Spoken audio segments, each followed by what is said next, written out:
Bonsoir à toutes et à tous et bienvenue dans cette édition d'Au Quotidien. Nous sommes le jeudi 1er février et à la présentation, Laure Girard. Bonsoir Laure. Bonsoir Colin, déjà le 1er février. C'est vrai, on est déjà au mois de février. Et bonsoir à tous bien sûr. Notre invité dans l'actu. Jean-Claude Kerville, vous le connaissez, il est président de l'association des riverains et amis de Bénère. 9 ans après les débuts du combat judiciaire contre l'implantation d'un site marchand, nous faisons le point avec lui sur le dernier recours des sociétés commerciales contre les opposants au projet. Et puis en deuxième partie, dans la suite. Bruno Duplessis est président du syndicat départemental de la propriété privée rurale de la Sarthe. Eh bien, nous verrons avec lui ce qu'est ce syndicat et dans quelle mesure il peut venir en aide aux propriétaires terriens. Pour en savoir plus sur ce sujet, ce sera à 18h45. Mais d'abord, place à l'actu.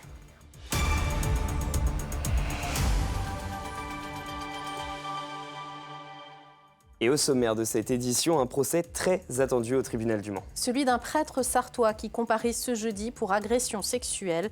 Notre journaliste a assisté à l'audience au tribunal correctionnel du Mans. Rencontre avec un agriculteur sur son exploitation. Il témoigne des raisons de sa participation à la mobilisation nationale durant plusieurs jours. Et puis les enseignants étaient dans la rue ce jeudi. Eux aussi ont beaucoup de raisons de battre le pavé, vous le verrez. Mais on ouvre ce journal avec cet après-midi d'audience au tribunal du Mans, très attendu par les victimes et leurs familles. Celui du prêtre Bruno Delaroche. Il comparait devant le tribunal correctionnel pour agression sexuelle sur 4 personnes, une fille et 3 garçons mineurs au moment des faits. Nous sommes en duplex avec Enzo Maubert devant le tribunal du Mans. Enzo, on vous écoute. Oui, bonsoir. Alors vous l'avez dit, c'était un procès très attendu pour ce prêtre accusé d'attouchement sur 4 adolescents entre 2011 et 2016 alors qu'il officiait à la paroisse de Château-du-Loir. Des attouchements décrits par l'une des victimes comme des câlins très forts, très passionnels qui devenaient de plus en plus tendancieux. Une autre fois, c'était une main au maillot de bain lors d'une sortie en canoë. Une autre victime ajoute, il passait sa main en dessous de mes vêtements, entre les cuisses et dans le bas du dos. Il faisait cela juste avant l'office. Il se collait à moi et je sentais qu'il était en train de bander. Des gestes que Bruno Delaroche reconnaît la plupart du temps, qu'il qualifie d'inappropriés, d'ignobles. Pour l'une des victimes, un garçon, il avoue aussi avoir eu des sentiments amoureux, mais rejette avoir eu une quelconque intention sexuelle. Et quand le ministère public lui demande le pourquoi de ses mains aux fesses, il répond « Ce n'est pas anodin, mais ça correspondait à mon caractère enjoué, à mon comportement tactile, affectueux. Et je ne me suis pas rendu compte tout de suite que c'était grave. » En 2002, pourtant, 10 ans avant les faits, il avait déjà suivi une thérapie avec un psychologue, de quoi interroger les avocats des parties civiles. Les premiers signalements n'ont eu lieu qu'en 2020.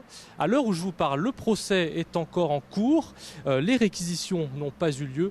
Le prêtre risque jusqu'à 10 ans de prison. Merci Enzo. Et donc, vous l'avez entendu, plaidoirie et réquisition dans l'édition de vendredi 2 février. Allez, on parle maintenant d'une colère sociale, celle des enseignants appelés à manifester ce jeudi. D'après le rectorat de l'Académie de Nantes, un tiers des professeurs de collège étaient en grève ce jeudi et de manière générale, 20% des enseignants, 1 sur 5, se sont mobilisés. Au Mans, les grévistes ont commencé par se rassembler devant les services de l'éducation nationale à Pexan avant de rejoindre la préfecture, puis la place des Comptes du Maine. Anthony Piton. L'Académie de Nantes annonce 22% de grévistes dans les collèges et les lycées. Au Mans, 1500 manifestants défilent contre la réforme portée par la ministre de l'Éducation nationale. Au cœur du mécontentement, les groupes de niveau au collège. Mettre tous les gamins en difficulté ensemble, ça ne les fait pas avancer. Ça va créer en fait des disparités encore plus grandes au moment de l'accès au brevet, quoi. Et il n'y aura pas 2 ni 3 brevets différents qui seront créés. Il n'y en aura toujours qu'un. Mais les enseignants demandent aussi des augmentations de salaire, plus de recrutement d'enseignants et des classes moins chargées dans les collèges et les lycées. Ce qu'on veut, c'est des bonnes conditions de travail, peu d'élèves dans nos classes, une hausse de nos moyens pour pouvoir faire notre métier comme on sait qu'il fonctionnerait en fait. Une demande de moyens qui s'étend aussi aux AESH, les accompagnants des élèves en situation de handicap. C'est toujours ce problème qui revient, la précarité financière, pas de statut, des conditions de travail où vous vous sentez seul parce que le métier se durcit avec du handicap plus difficile. Il faut comprendre que prendre plusieurs élèves avec différents handicaps, c'est très compliqué. Plus largement, pour l'intersyndicale, la situation se serait aggravée avec la nomination de la ministre Amélie Ouéda-Castéra. La baisse démographique, elle est utilisée pour fermer des postes. Elle devrait être utilisée pour, au contraire, améliorer l'école qui en a besoin. Et ce qui nous révolte, c'est qu'on a le sentiment qu'il y a une sorte de volonté de ne pas faire les choses et de s'accommoder de cette difficulté de l'école publique. Une prochaine journée d'action des personnels de l'éducation nationale est d'ores et déjà prévue le mardi 19 mars. Et puis un peu avant la manifestation, quelques enseignants et parents d'élèves du collège Berthelot au Mans ont souhaité alerter sur leur situation. Ils ne veulent pas du projet de carte scolaire tel qu'il a été acté vendredi 26 janvier par les élus du département après une bonne année de travail.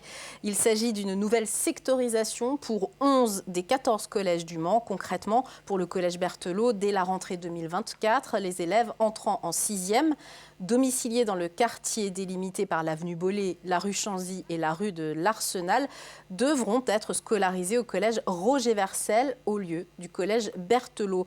2 classes seraient donc perdues et pour certains, les trajets domicile-école seront considérablement rallongés. On écoute un parent d'élève de l'école primaire voisine de Berthelot et une enseignante du collège. On a des élèves qui habitent juste à côté et qui vont devoir avoir des conditions de transport augmentées puisque au lieu d'avoir 5 ou 10 minutes, c'est 30 minutes minimum, ça fait 1 heure par jour.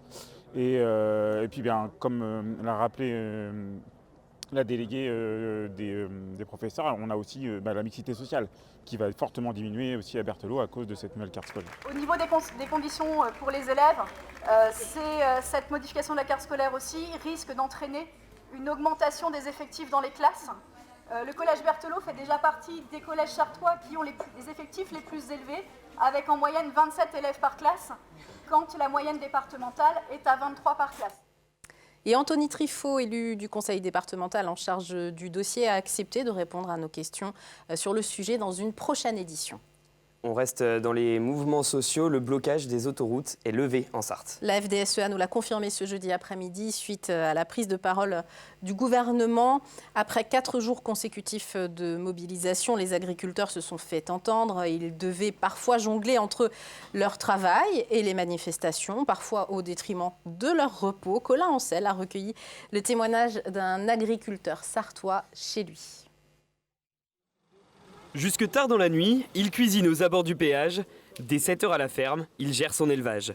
Samuel Foucault est impliqué depuis le début du mouvement, mais n'en oublie pas ses vaches laitières. On a des obligations, il faut bien qu'on fasse notre travail. On n'a pas le choix, on ne peut pas passer outre. Et donc on le fait, on s'organise, on essaie de trouver un petit peu de main-d'œuvre de façon à pouvoir se mobiliser et repartir rapidement sur le front.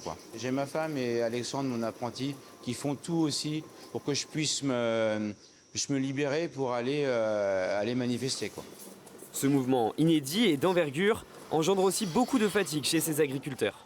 Il a été très compliqué pendant 2 jours de le gérer parce que j'ai pas dormi. Il y a eu 2h30, 3 heures en tout sur 3 jours de sommeil. Les vaches traitent, puis nourries.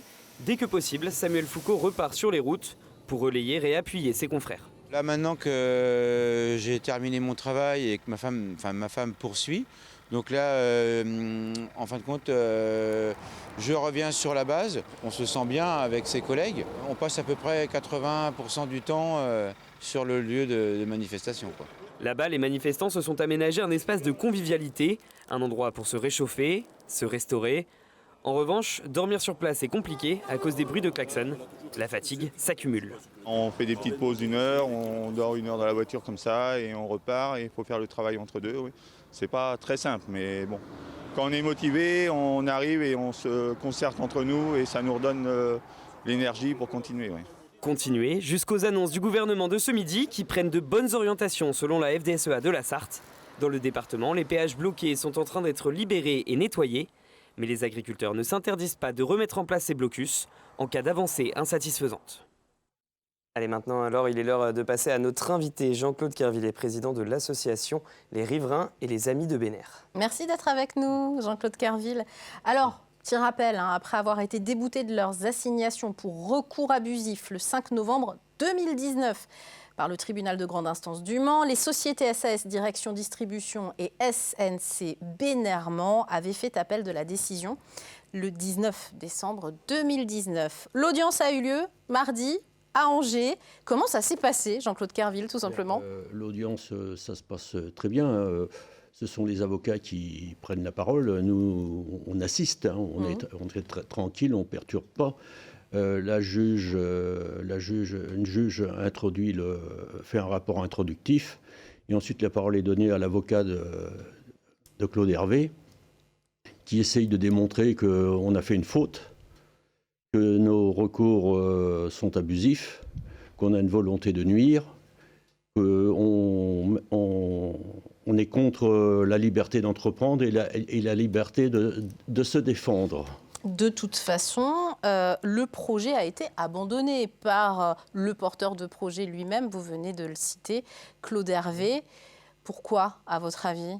Alors, le projet semble abandonné, oui, on en est pratiquement certain, puisque suite à la décision du Conseil constitutionnel de rejeter notre pourvoi en cassation le 17 juin 2022, dans les jours qui ont suivi, dans la presse, Claude Hervé s'est exprimé et au vu de ce qu'il a pu dire, et surtout dans ses dernières déclarations, qui réfléchissait à un projet innovant. Et un projet innovant, ça veut dire reprendre tout à zéro. Et la loi climat-résilience n'autorise plus de zones commerciales au-delà de 10 000 m². Donc on ne voit pas très bien ce qu'il va pouvoir faire. Concrètement, il y a eu le retrait de la locomotive, ce qui devait être la locomotive commerciale Ikea, qui n'était plus intéressé par le projet. Et on pense qu'effectivement, ce projet n'est plus dans l'air du temps, finalement. 9 ans se sont écoulés. C'est aussi parce que vous avez joué la montre, que vous avez bataillé le pot de terre contre le pot de fer, que quelque part, les choses aujourd'hui semblent... C'est-à-dire que quand il a commencé à réfléchir à son projet en 2009, sans doute, les zones commerciales étaient encore... ça marchait très bien. Et arrivé en 2015, on sentait déjà, à travers divers articles, ça commençait à péricliter, ça marchait moins bien. Et au début, quand on s'est mobilisé, notre premier objectif, c'était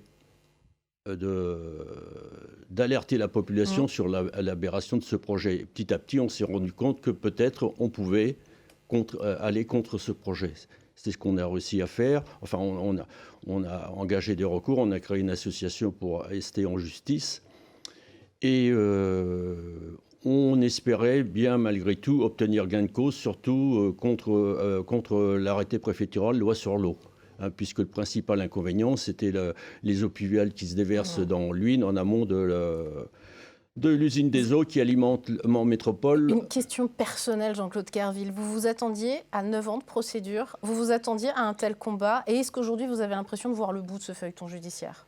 Bien, au départ, vu nos objectifs, on ne s'attendait pas à tout ça. On ne s'attendait pas à tout ça, et on s'est investi au fur et à mesure. Les premiers mois, les premières années, on a beaucoup travaillé, entre guillemets, si on peut dire. Parce que vous n'êtes pas du tout expert de ce type de sujet. On n'y connaissait rien, aussi bien en urbanisme qu'en droit de l'environnement, en législation diverses. L'audience qui a eu lieu mardi au tribunal d'Angers, vous aurez la décision à quelle date? D'ici quelques semaines? Alors, le délibéré, on pensait l'avoir dans quelques semaines. Malheureusement, ce n'est que le 14 mai. La justice fait son travail sérieusement, mais un peu lentement. Un dernier mot aujourd'hui. Vous n'aimez pas qu'on dise que vous êtes un expert de ce type de dossier, mais en tout cas, vous avez acquis une certaine expertise, enfin une certaine compétence, on va dire, dans ce type de dossier. Aujourd'hui, est-ce que vous avez envie de prêter cette expertise à d'autres dossiers, à d'autres sujets? Oui, donc j'ai quelques connaissances dans le domaine juridique. Et malheureusement, si les zones commerciales sont en perte de vitesse, c'est le e-commerce qui se développe, et le e-commerce a besoin de plateformes d'entrepôts logistiques. Et en Sarthe, depuis 2 ans, nous avons repéré 12 entrepôts logistiques, 12 projets, 8 projets en blanc, c'est-à-dire des projets où on ne connaît pas les utilisateurs. Ça représente 385 000 m². d'entrepôts sur une centaine d'hectares. Avec le collectif Stop Amazon 72, j'imagine que vous allez continuer à lutter sur ce type de sujet. Merci Jean-Claude Carville d'être venu. Et donc, on attend avec grande impatience le 14 mai pour avoir le délibéré du tribunal d'Angers sur le sujet BNR. Merci. Merci. Allez, c'est la fin de l'actu. On se retrouve après la météo avec Bruno Duplessis, le président du syndicat départemental de la propriété privée rurale. Restez avec nous sur LMTV Sarthe. À tout de suite.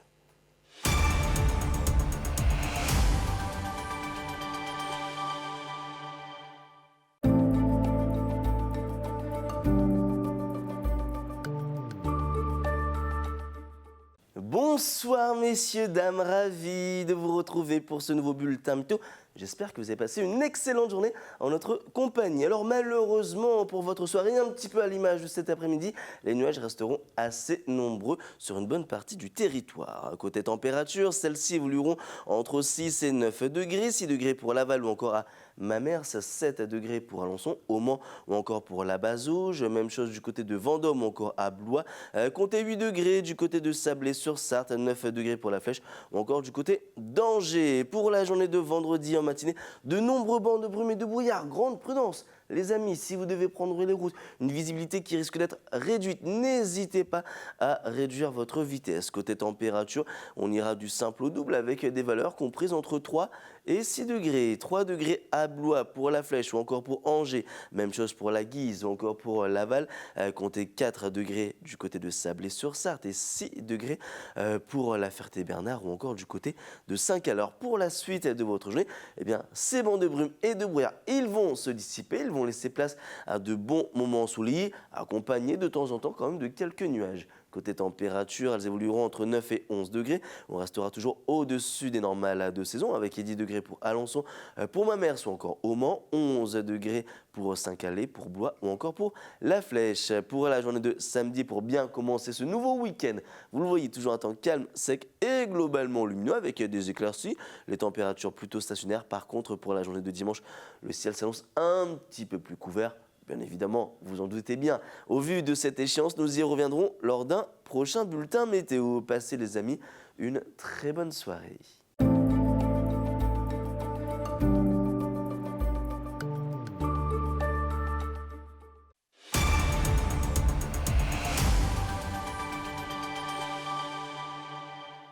Bienvenue dans la suite d'Au Quotidien sur LMTV si vous nous rejoignez, avec d'abord un mot sur la qualité de l'air. Et ce vendredi, la qualité de l'air sera moyenne à Bonne en Sarthe, mais elle pourrait se dégrader dans les jours à venir. La faute à une concentration d'ozone et de particules fines à 2,5 microns dans l'air.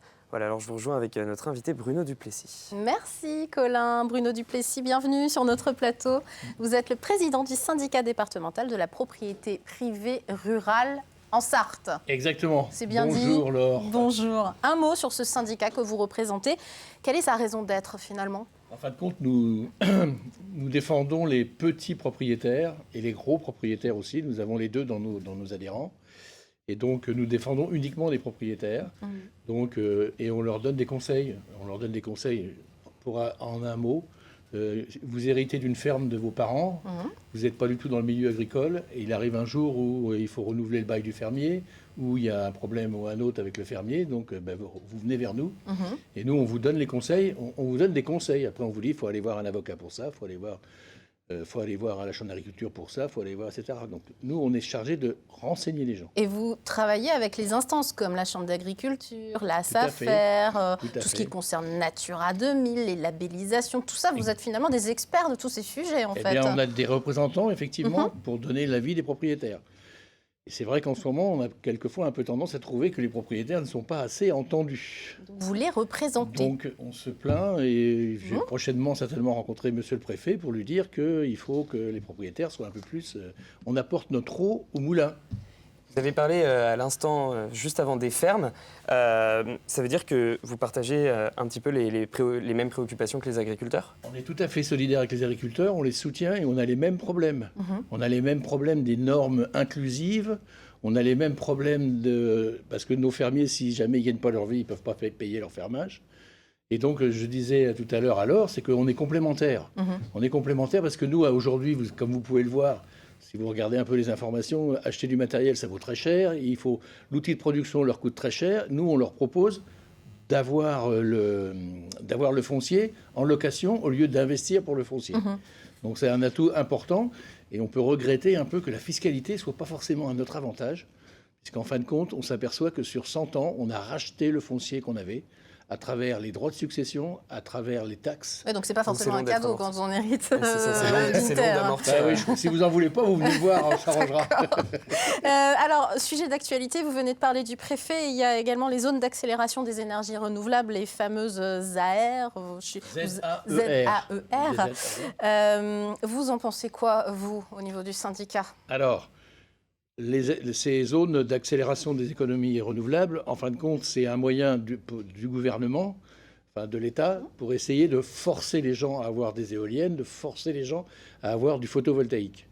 Et donc, nous, on est là pour défendre les gens. C'est-à-dire qu'il y a beaucoup trop de gens qui signent des contrats avec des baux de location, parce que ce sont des gens qui n'achètent pas le terrain.